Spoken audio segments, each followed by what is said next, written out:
podcast.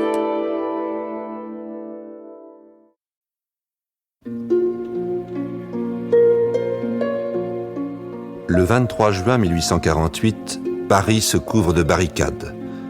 L'insurrection de la classe ouvrière éclate avec violence. Pendant 4 jours, la guerre de rue fait rage, mais le général Cavaignac triomphe des insurgés. Monsieur d'Ambreuse se réjouit de voir l'ordre enfin rétabli. Frédéric, qui s'est tenu à l'écart de la bataille et fréquente à nouveau les salons bourgeois, semble beaucoup plaire à Madame d'Ambreuse. Il reste insensible à l'amour que lui porte Louise Roch. Cependant, Arnoux, dont les affaires périclitent, se ruine pour une jeune ouvrière de sa fabrique. Frédéric revoit Madame Arnoux, à qui il reproche son absence au rendez-vous de l'an passé. Rosanette annonce à Frédéric qu'elle est enceinte.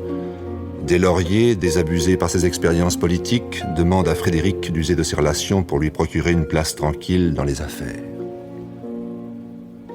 Monsieur d'Ambreuse meurt brusquement, laissant sa femme pratiquement déshéritée au profit d'une fille naturelle. Madame d'Ambreuse se raccroche à Frédéric, qui est devenu son amant.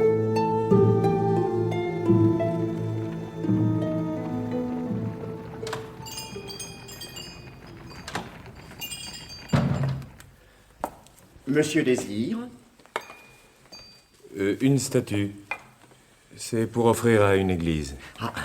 Nous avons de très belles statues en bois, rehaussées d'or et d'azur. Un Saint-Jean-Baptiste avec sa peau de mouton.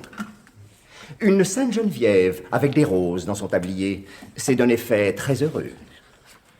C'est-à-dire que la quenouille ne me paraît pas... La quenouille sous son bras. Et c'est indispensable, n'est-ce pas? Les fidèles... Oui. Si le choix de monsieur n'est pas définitivement arrêté, je peux lui montrer des crèches, des bénitiers. Nous en avons de différents modèles. Le patron du magasin n'est pas là? Monsieur Arnoux? Si, monsieur, si. Il est dans son bureau. Tenez, on l'aperçoit derrière la vitre. Voulez-vous que je l'appelle? Madame Arnoux est avec lui. Non, ce n'est pas la peine. Ne le dérangez pas. Je suis un peu pressé. Je reviendrai. Comme monsieur voudra.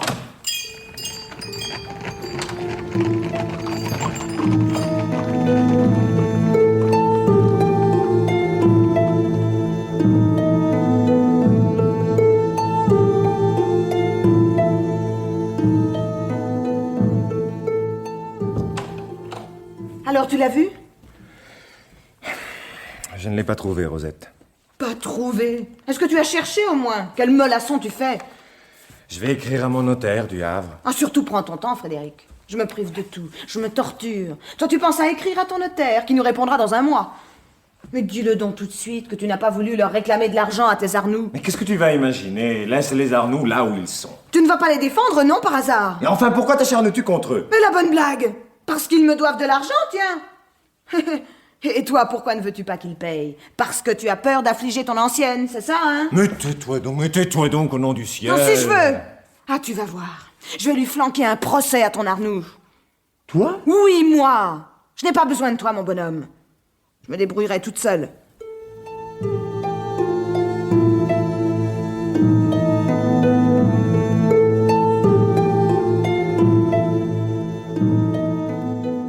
J'ai des excuses à vous faire, monsieur Moreau. Diable, et pourquoi donc? À cause des poursuites. Quelle poursuite? Eh bien, on va vendre les meubles de mademoiselle Rosanette. Ah oui. C'est la Vatnaze qui se venge. Elle veut se marier avec moi. Vous êtes bien renseigné. C'est ma maîtresse. Compliment. Elle rêve d'avoir un magasin de confection. Elle a déjà les premiers fonds et c'est pour avoir 4000 francs de plus qu'elle a engagé des poursuites contre votre... Enfin, du Sardier. La Vatnaze, vous l'aimez, oui ou non? Mais non, c'est elle qui se jette à ma tête. Souvenez-vous, quand elle me soignait, je vous disais que c'était par intérêt. Un garçon comme moi, à son âge, c'est inespéré. Qu'allez-vous faire? Je ne la verrai plus. Je ne me ferai pas sans complice. Je sais ce que je vous dois, monsieur Moreau. Je me souviens du jour où on m'a emmené au corps de garde, les cigares que vous m'avez offerts, nos petites réunions, les livres que vous m'avez prêtés, tout ce que vous avez fait. Je ne suis pas un ingrat. Je vous ai porté là toutes mes économies. Il y a 4000 francs, de quoi rembourser la Vatnaze. Non, du Sardier, non, je ne pourrai jamais accepter. Je savais bien que je vous blesserais. Et ce n'est pas pour vous offenser, vous pensez bien. Mais je le sais, Dussardier, vous êtes un très brave garçon. Vous avez accepté, monsieur Moreau, acceptez, cela me ferait tellement plaisir. Je suis tellement désespéré de tout ce qui se passe. Quand la Révolution est arrivée, c'était beau, on respirait. J'ai cru qu'on serait heureux. Rien n'est encore fini. Nous voilà retombés, pire que jamais.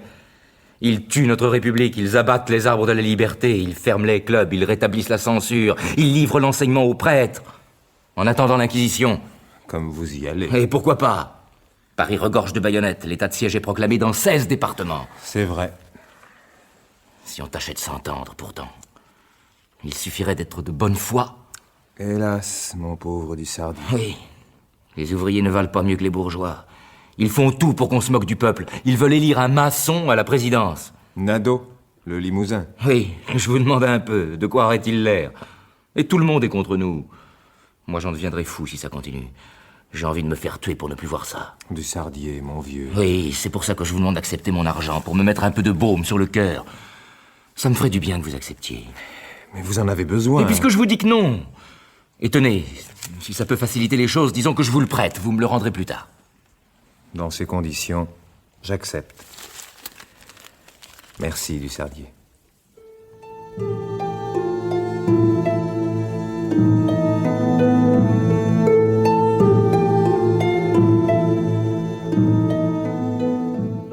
Ne crois pas que ton Arnoux s'en tire à si bon compte. Nous avons remboursé la Vatnas, d'accord. Mais lui m'a signé cette lettre. Et puisque je te dis, Rosa, que la promesse d'Arnoux n'a aucune valeur devant la loi. Eh bien, c'est que les lois sont mal faites. Mais il n'y a pas que ça. Quoi, qu'y a-t-il encore? J'ai montré à ton ami Deslauriers 12 actions que j'ai de la compagnie du Kaolin. Qu'est-ce que c'est encore? Tu sais bien cette entreprise qui a fait condamner Arnoux.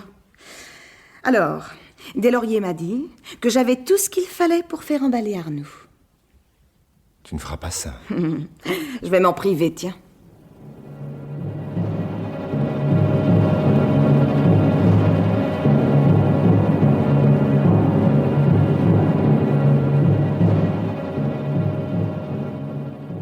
Dis donc, Deslauriers, tu en fais de belles.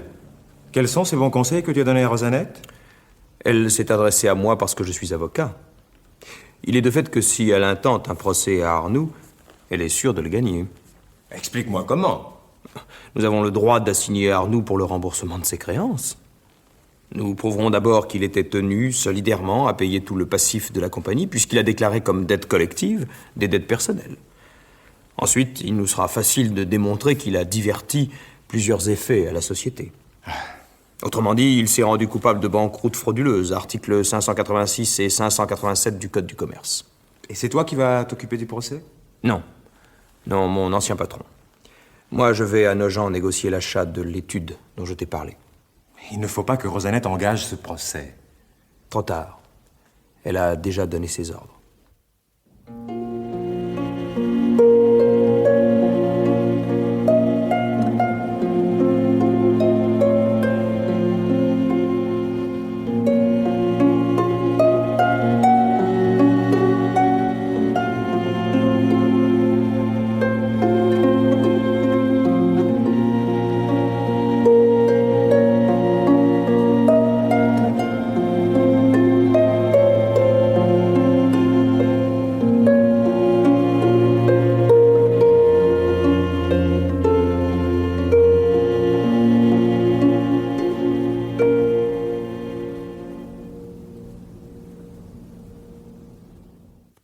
Alors, tu es contente? Tu l'as gagné, ton procès? Il s'agit bien du procès. Regarde donc, Frédéric. Quoi? Le petit, là. Le petit? Tu l'as ramené à Paris? Mais tu ne vois pas comme il est mal? Qu'est-ce qu'il a?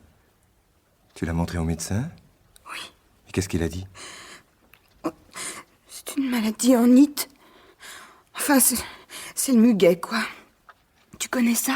Oui, oui, ce n'est rien. Ce n'est rien, rassure-toi. Tu as vu ses points blancs sur les lèvres? Dans la bouche, il a plein de cailloux blancs. C'est vrai, comme il a maigri. J'ai peur, Federico. J'ai peur.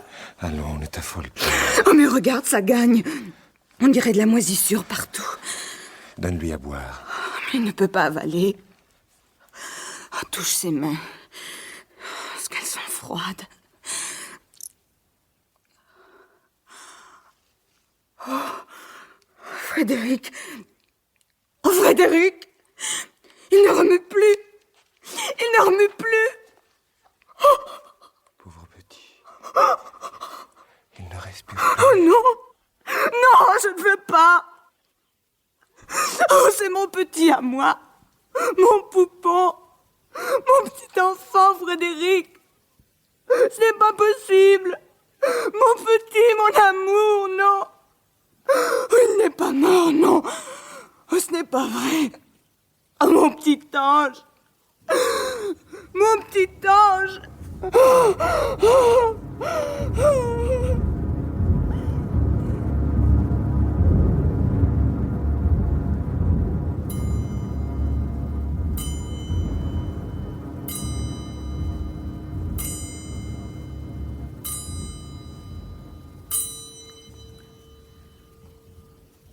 Nous le conserverons, n'est-ce pas? Nous le ferons embaumer. C'est impossible pour les bébés. Je ne veux pas qu'il disparaisse pour toujours. Je ne veux pas. Il vaudrait mieux faire un portrait. Oh, un portrait? Oui, oui, tu as raison. Un portrait, ce serait bien. Je l'aurai toujours avec moi. Je vais faire venir Pèlerin. Oui, dis-lui de venir le plus vite possible.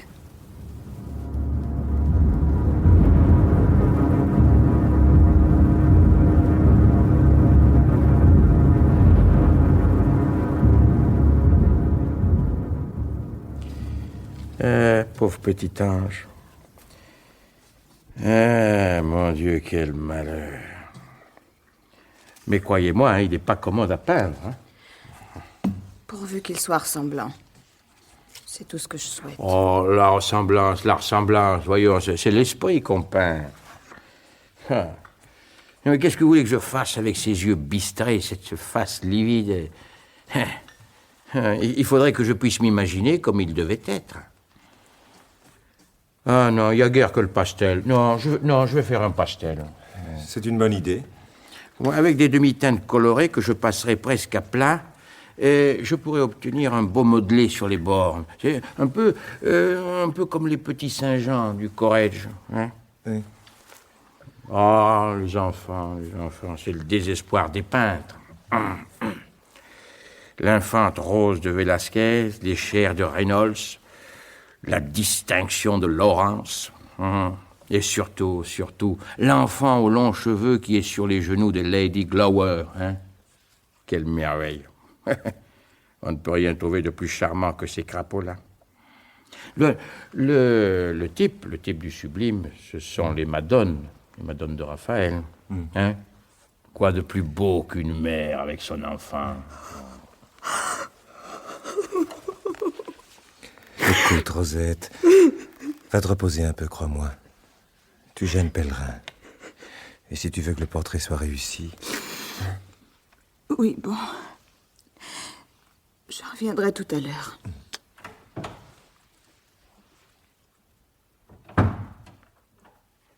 Et, Frédéric, vous savez ce qui arrive à Arnaud? Non. Quoi, Arnaud? Oh, ça devait finir comme ça. C'est-à-dire? À l'heure qu'il est, notre ami Arnaud est probablement coffré. Quoi? Oui, aidez-moi un peu, là. Pardon. Non, je voudrais soulever un peu la tête du petit, Oui. pour vérifier mes mesures. Là, merci. Vous disiez? Non, je disais que notre ami Arnaud est peut-être maintenant coffré. Regardez un peu, c'est ça, hein? C'est ça, hein? Oui. Hein? Oui, très bien. Mais Arnaud... Non, d'après ce que j'ai pu comprendre, il est poursuivi par un certain Mignot, un intime de Rogimbard. Et une bonne tête, ce Rogimbard, hein? Quel idiot! Figurez-vous qu'un jour... Il ne s'agit pas de Rogimbard. Oui, non, excusez. Eh bien, Arnaud, hier au soir, devait trouver 12 000 francs. 12 000 francs, oui. Sinon, il était perdu. C'est exagéré, non? Ah, pas le moins du monde. Cette fois, ça m'avait l'air grave, hein? Très grave. Eh bien, ce portrait. Mais regardez vous-même, C'est pas mal, hein? Hein? Oui, c'est très bien. C'est tout à fait lui. Pauvre petit ange.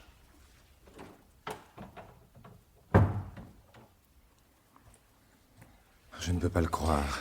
Je vous répète que je l'ai rencontré hier à 7h du soir rue Jacob. Il avait même son passeport.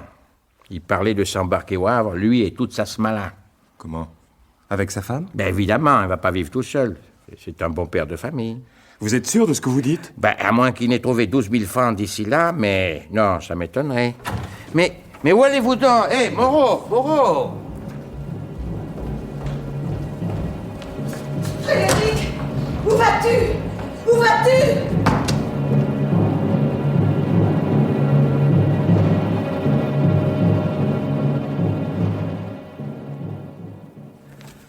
As-tu 12 000 francs à me prêter?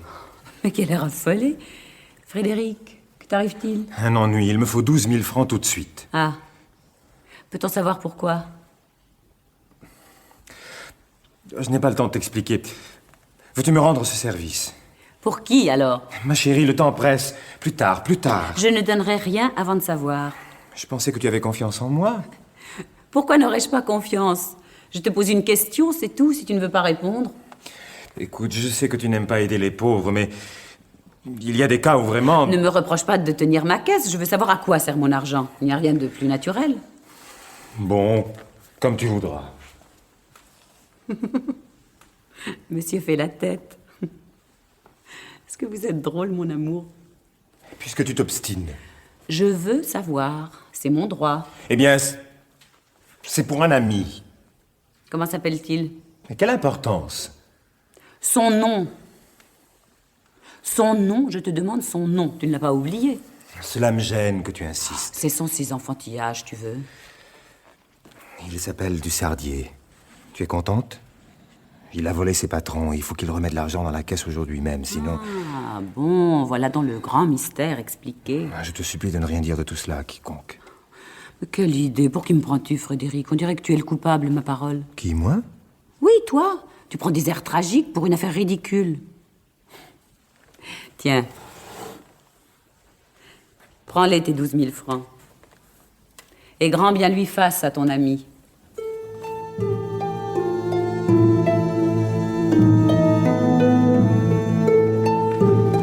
Cocher! Cocher!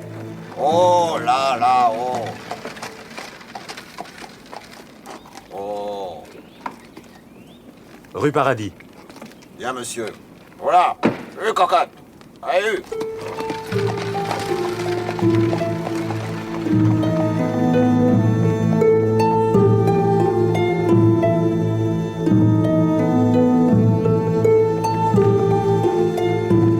C'est ici. Voilà. Oh. Là, là, là. Attendez-moi.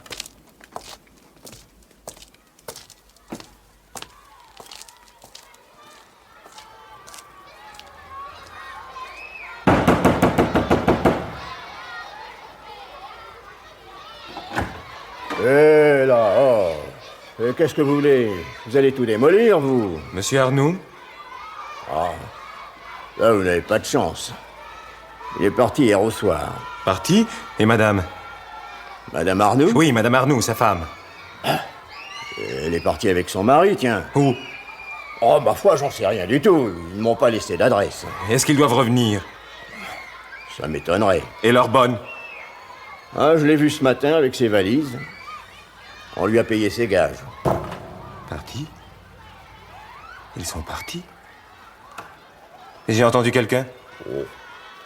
Une porte mal fermée, ça se peut bien. Il y a du vent aujourd'hui. Mais c'est impossible, c'est impossible. Ah, je ne peux rien vous dire de plus, mon brave monsieur. Merci, merci.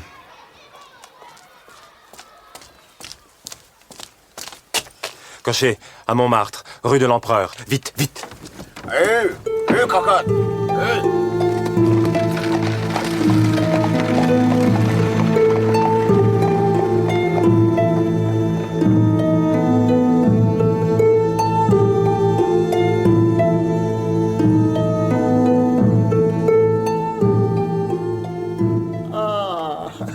Monsieur Moreau chez moi.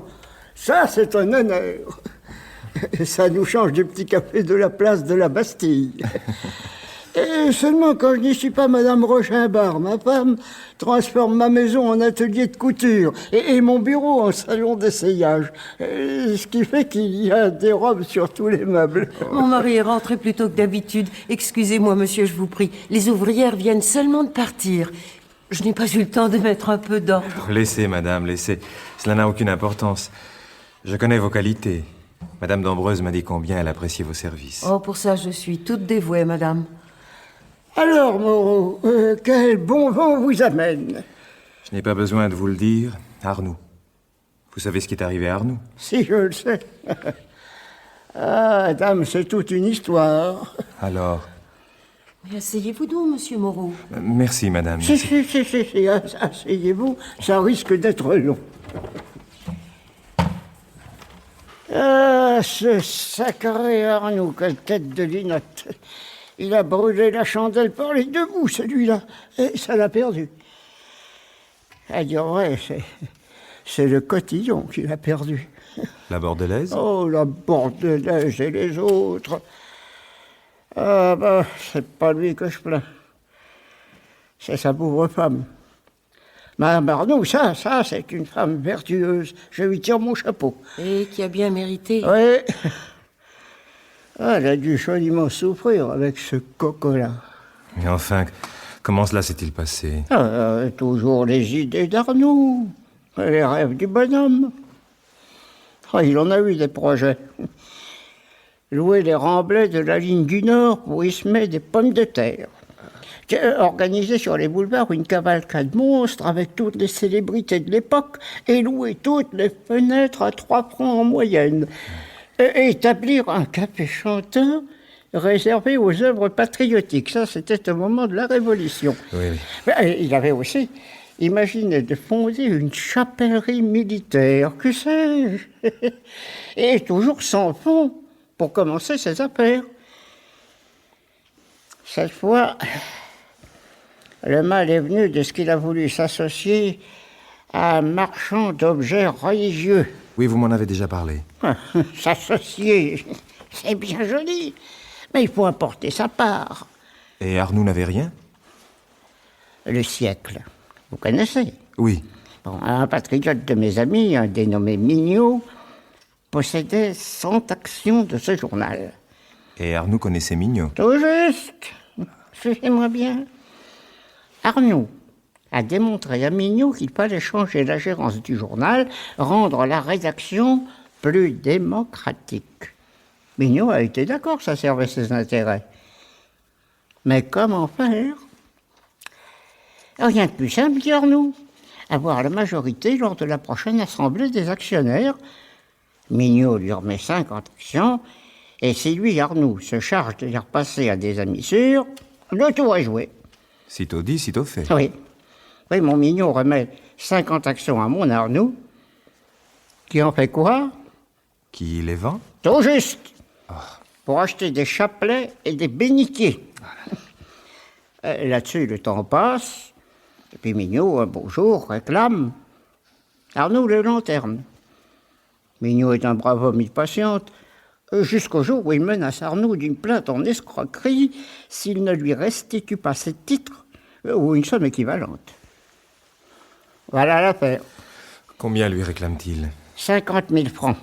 Mais Arnoux se confond en promesses, toujours les mêmes farces. Mignot se laisse fléchir.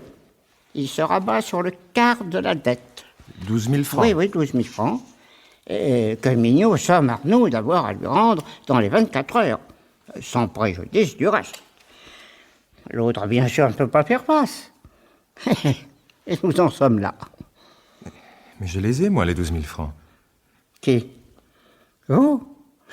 Vous avez toujours aimé les blagues, Moreau. Ils sont là, dans ma poche, je vous dis. Vous voulez les voir? Oh non, d'un petit bonhomme. Je vous crois, bien sûr. Je les apporte pour Arnoux. Trop tard. Comment? Mignot a déjà déposé sa plainte. L'action suit son cours. Arnoux n'a pas attendu la suite, l'oiseau s'est envolé. Seul? Non, avec sa femme. Où sont-ils? On les a vus à la gare du Havre.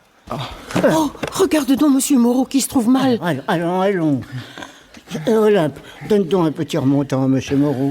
Oui. Allons.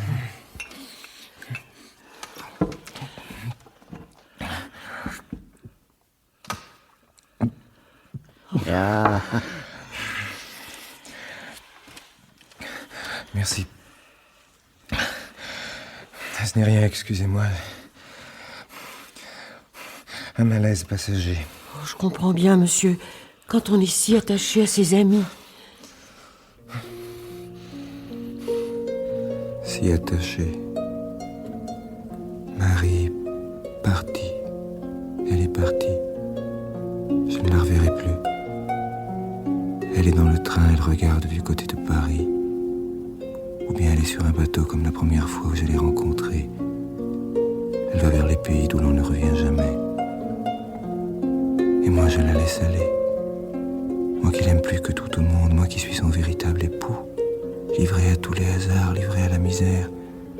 Marie, que deviendras-tu, institutrice, dame de compagnie, femme de chambre, toi? J'aurais dû tout abandonner et partir avec toi, Marie. Marie, tu es à moi. C'est moi qui devrais être près de toi. J'aurais dû te protéger, t'empêcher de fuir. Ce n'est pas fini. Tu n'es pas perdue pour moi, Marie. Non, je ne veux pas, Marie. Plus jamais. Plus jamais.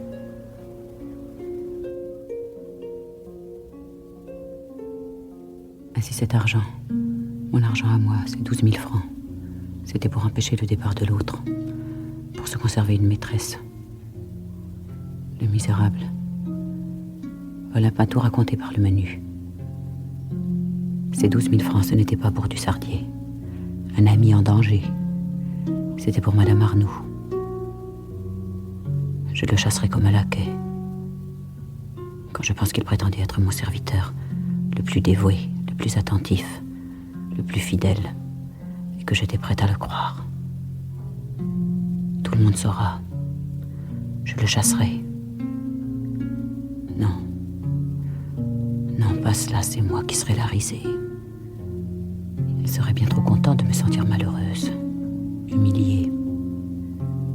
Ils n'auront pas ce plaisir.